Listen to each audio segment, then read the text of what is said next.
A very good morning. So let's talk about the today important topic, that is teaching aptitude, the different levels of teachings, phases of teachings, and called experiential learning.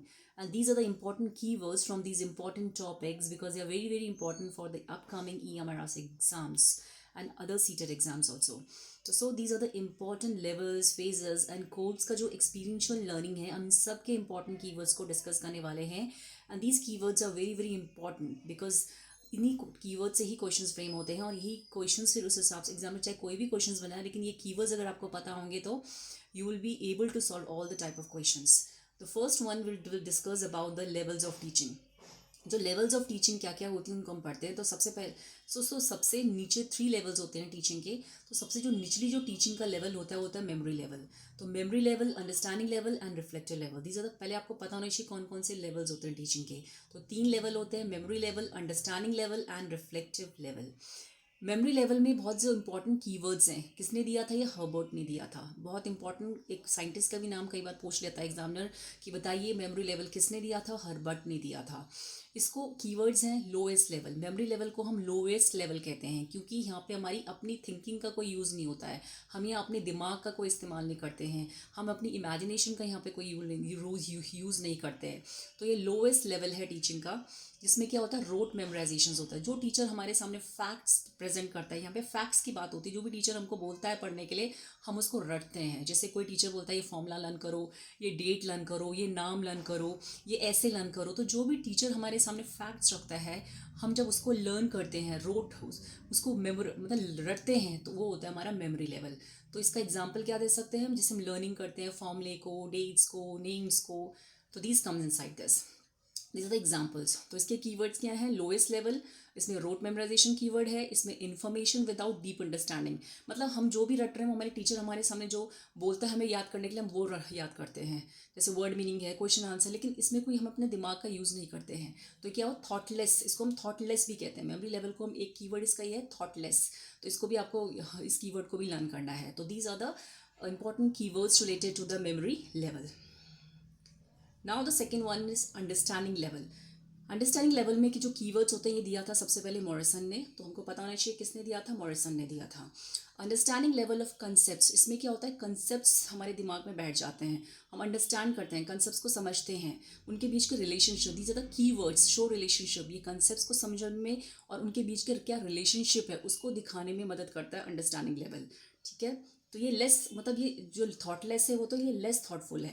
Means होता तो है thoughtful, लेकिन ये थोड़ा कम होता है. उसके बाद इसमें जो हम ज़्यादातर क्या रिलेशनशिप दिखाते हैं, जो भी कंसेप्ट्स हमने बनाए हैं, जो कंसेप्ट्स हैं उनके बीच में क्या रिश्ता है, यूज़ रिलेशनशिप्स को दिखाता है ये. यहाँ बच्चा अपनी क्रिटिकल थिंकिंग को यूज़ करना स्टार्ट कर देता है. इसमें हम एग्जांपल दे सकते हैं कि जैसे जो डिफरेंट प्रोसेसेस है इवेपोरेशंस की, जैसे कंडेंसेशन है या इवेपोरेशंस है या प्रेसिपिटेशंस है, तो कैसे वो आपस में रिलेट कर रहे हैं, या रिलेशनशिप दिखाता है ये, how the different concepts are related with each others. तो ये कीवर्ड्स हैं, understanding of concepts and show relationships. These are the keywords of the understanding level. Now the reflective level. Reflective level किसने दिया था? Hunt ने दिया था. और ये क्या है? इसमें हाईली थॉटफुल, इसमें सबसे ज़्यादा थॉटफुल होता है स्टूडेंट. इसलिए उसकी जो थिंकिंग होती है, क्रिटिकल थिंकिंग, उसकी खुद की इमेजिनेशन का यूज़ करता है, खुद की अपनी हाई क्रिटिकल थिंकिंग होती है इसमें. वो अपने खुद का सेल्फ रिफ्लेक्शन को दिखाता है. तो इसके कीवर्ड्स क्या क्या हैं? हाई क्रिटिकल थिंकिंग, इसमें प्रॉब्लम सॉल्विंग वो स्टार्ट कर देता है, खुद के दिमाग का यूज़ करता है, एब्स्ट्रैक्ट थिंकिंग का यूज़ करने लग जाता है, अपने खुद के सेल्फ रिफ्लेक्शन का वो यूज़ करता है. तो ये सब कीवर्ड्स है: high critical thinking, problem solving, so self reflection. तो these are the keywords for the reflective level. So ये हाईएस्ट लेवल है, ये हाईली इसमें थॉटफुल है, ये हाईली थॉटफुल में आता है. सबसे ज़्यादा बच्चा यहीं पे चिंतन करता है, अपने खुद के दिमाग का यूज़ करता है, अपनी क्रिटिकल थिंकिंग का यूज़ करता है किसी भी समस्या का समाधान करने के लिए. ये खुद के सेल्फ रिफ्लेक्शन का यूज़ करता है. तो these are the keywords of reflective levels. वो किसने दिया था? हंट ने दिया था. तो जैसे कोई स्टूडेंट क्या होता है, बाय द ओन, वो किसी भी कॉम्प्लेक्स प्रॉब्लम को जब वो अपने खुद के दिमाग का यूज़ करके, जो उसने जो कंसेप्ट उसने अपने दिमाग में बनाए हैं उसका यूज़ करके, वो खुद ही प्रॉब्लम्स को, अपनी जटिल समस्या को खुद अपने दिमाग का चिंतन करके उसको सॉल्व करता है. तो ये होता है रिफ्लेक्टिव लेवल. और ये अपर लेवल है, सबसे ऊपर लेवल है रिफ्लेक्टिव, फिर है अंडरस्टैंडिंग, और सबसे नीचा जो लेवल होता है वो है मेमोरी लेवल. इसमें मेमोरी लेवल को हम थॉटलेस भी कहते हैं. ये थोड़ा सा थॉटफुल होता है और ये हाईली थॉटफुल होता है. तो हाई थॉटफुल में आएगा रिफ्लेक्टिव लेवल. तो these are the important keywords related to the levels of teachings. Now phases of teaching. Phases of teaching भी बहुत इंपॉर्टेंट टॉपिक्स है ईएमआरटीज एग्जाम्स के लिए। तो सबसे पहले आता है pre active phase, interactive phase and post active phase. जो ये तीनों फेज हैं वो दिए थे डब्ल्यू जैक्सन फिलिप ने। तो डब्ल्यू जैक्सन फिलिप ने ये तीनों फेजेस ऑफ टीचिंग दिए थे, बहुत इंपॉर्टेंट है। नेक्स्ट, प्री एक्टिव फेज के कीवर्ड्स क्या क्या हैं। इसके फेज में क्या होता है, प्री एक्टिव फेज में जो हम क्लास में जाने से पहले प्लानिंग करते हैं, प्लानिंग फेज भी हम इसको बोल सकते हैं। तो अगर आपसे कोई क्वेश्चन पूछेगा प्लानिंग फेज कौन सा होता है, प्री एक्टिव फेज होता है। ये क्लासरूम से पहले जो हम एक सेट करते हैं लर्निंग ऑब्जेक्टिव्स को, इसमें सेट किए जाते हैं लर्निंग ऑब्जेक्टिव्स कि भाई हमने कैसे कैसे किस क्या क्या पढ़ाना है बच्चों को, किस तरीके से पढ़ाना है, ये सारे ऑब्जेक्टिव हम सेट करते हैं। हम प्लान करते हैं कि हमें बच्चे को क्या पढ़ाना है, प्लान करते हैं कंटेंट को, मेथड्स देखते हैं, मेथड को प्रिपेयर करते हैं कि हमने कौन से मेथड को बच्चों को हिसाब से पढ़ाना है, उनको किस हिसाब से उनका असेसमेंट करना है, कौन कौन सी टीचिंग एड्स का यूज़ करना है। तो जो भी हमारी प्लानिंग होती है, लर्निंग ऑब्जेक्टिव्स होते हैं, प्लानिंग कंटेंट होते हैं, मेथड्स ऑफ लर्निंग होती हैं, ये सब आते हैं प्री एक्टिव फेज पे। तो these are the keywords related to the pre active phase. Now next one is interactive phase. Interactive phase में क्या होता है, इसमें इम्प्लीमेंट करते हैं, इसमें रियल टीचिंग होती है। टीचर जो होता है वो स्टूडेंट से इंटरैक्शन करता है। यहाँ पे टीचर जो होता है फीडबैक देता है बच्चे को, रीइंफोर्समेंट देता है, टीचिंग स्ट्रैटेजी, जो भी उसने स्ट्रैटेजी तैयार की है, जो भी उसने कंटेंट तैयार किया है, जो भी प्लान किया था, उसको यहाँ पे इम्प्लीमेंट करता है। इसको हम इम्प्लीमेंटेड फेज भी बोलते हैं, जहाँ पे रियल क्लासरूम टीचिंग होती है। तो these are the keywords related to the interactive phase: implement, interact with student, real teaching, use teaching strategies, and feedback and reinforcement. तो these are the important keywords related to the interactive phase। और इन्हीं keyword से ही questions बनते हैं। Main यही keywords अगर हमें पता होंगे तो भी हम क्वेश्चंस को सॉल्व कर पाएंगे। Now the next one is post active phase. Post active phase में क्या होता है, इवैल्यूएशन एट द एंड होता है। जो हमारे eight the end of the, जब हमने बच्चे को सारे टॉपिक पढ़ा दिया उसके एंड में होता है इवैल्यूएशन, जिसमें हम बच्चे का असेसमेंट करते हैं, हम इम्प्रूवमेंट करते हैं कि कितना बच्चे ने सीखा है। हम ये देखते हैं कि कितना बच्चे ने लर्न किया है, उसके व्यवहार में कितना परिवर्तन आया है, कैसे उसको टेस्ट के थ्रू हम इवैल्यूएशन करते हैं, उसको ग्रेड देते हैं, मार्क्स देते हैं, एग्ज़ाम के थ्रू उसका इवैल्यूएशन करते हैं, उसका असेसमेंट करते हैं, उसको इम्प्रूवमेंट करते हैं।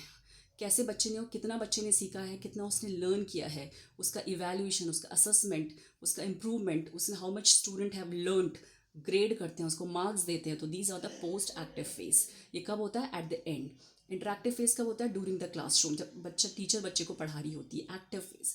और प्री एक्टिव कब होता है, जब हम प्लानिंग करते हैं कंटेंट की। तो these are the important 3 phases of teaching. They are very very important for the EMRS exams and these are the important keywords. Please go through these keywords. Now last one is Coles experiential learning। जो Coles की experiential learning था कि हम knowledge को gain कर सकते हैं experience के थ्रू। जब हम कुछ चीज़ सीखते हैं तो उससे हमें नॉलेज, हमें ज्ञान मिलता है, उससे एक्सपीरियंस के थ्रू हम लर्निंग को गेन कर सकते हैं। हम लर्निंग करते हैं किसके थ्रू, नॉलेज को गेन करते हैं एक्सपीरियंस के थ्रू। ये कोल्स एक्सपीरियंशियल लर्निंग की कोल्स ने कहा था, जिन्होंने एक्सपीरियंशियल लर्निंग दी थी। तो उनके 3 स्टेजेस, उनके जो स्टेजेस के बारे में हम पढ़ लेते हैं, 4 स्टेजेस ऑफ कोल्स। तो concrete experience, reflective, abstract conceptualisations and active experimentations. तो ये सब क्या होते हैं, these are the 4 stages of what, 4 stages of Kolb's experiential learning. तो कॉन्क्रीट एक्सपीरियंस भी हम क्या करते हैं, ये इसके स्टेजेस है। वैसे उसकी लर्निंग स्टाइल्स भी हैं, जो इस मैं आपको नेक्स्ट वीडियो में उसके बारे में बताऊंगी कि what are the learning styles of Kolb's experiential learning keywords. तो कॉन्क्रीट एक्सपीरियंस में उसने क्या बोला था कि फीलिंग्स, कि कॉन्क्रीट एक्सपीरियंस का मतलब ये होता है कि जब भी हम किसी मूर्त चीज़ को देखते हैं जो हमारे सामने फिजिकली प्रेजेंस है, उसको फील करते हैं, उसको रियल लाइफ सिचुएशन से, उसको उससे क्या लेते हैं, एक्सपीरियंस लेते हैं, उसको हम कनेक्ट करते हैं। Real life situation and new experience, वो हमारे नया एक्सपीरियंस होता है जब हम किसी भी मूर्त चीज़। कॉन्क्रीट एक्सपीरियंस का मतलब ये होता है कि जब भी हम किसी मूर्त चीज़ को देखते हैं तो उससे हम क्या लेते हैं, वो एक्सपीरियंस लेते हैं, उसको उस सिचुएशन से हम क्या लेते हैं, एक नई चीज़ को सीखते हैं, उसको फील करते हैं उसको, तो उसको बोलते हैं कॉन्क्रीट एक्सपीरियंस। रिफ्लेक्टिव ऑब्जर्वेशन का मतलब क्या होता है, रिव्यू करते हैं, जो भी हमने एक्सपीरियंस लिया, जो भी हमने सीखा किसी चीज़ को देखकर, उस चीज़ को हम रिव्यू करते हैं, उस एक्सपीरियंस को, उसको देखते हैं, उसका चिंतन करते हैं कि भैया क्या था, वो हमने क्या उस चीज़ को एक्सपीरियंस, जो हमने एक्सपीरियंस लिया था उस कॉन्क्रीट चीज़ से, उसको हम रिव्यू करते हैं, रिव्यू द एक्सपीरियंस, उसको बोलते हैं रिफ्लेक्टिव ऑब्जर्वेशन के अंदर आता है। एब्स्ट्रैक्ट कंसेप्चुलाइजेशन का अंदर आता है interact with the previous knowledge. जो हमने एक्सपीरियंस किया है, जो भी हमने प्रीवियस नॉलेज हमने लिया, एक्सपीरियंस लिया जो हमने, हम उसको करंट न्यू आइडिया के साथ जब इंटरैक्ट करते हैं, जोड़ते हैं, तो उसको बोलते हैं abstract conceptualisations means connecting the previous experience with the new situations, उसको बोलते हैं abstract conceptualisation. Last is active experimentations. इसमें क्या होता है, हम जो भी हमने चीज़ सीखी है, एक्सपीरियंस लिया है, हम उसको करंट प्रॉब्लम सॉल्विंग में यूज़ करते हैं.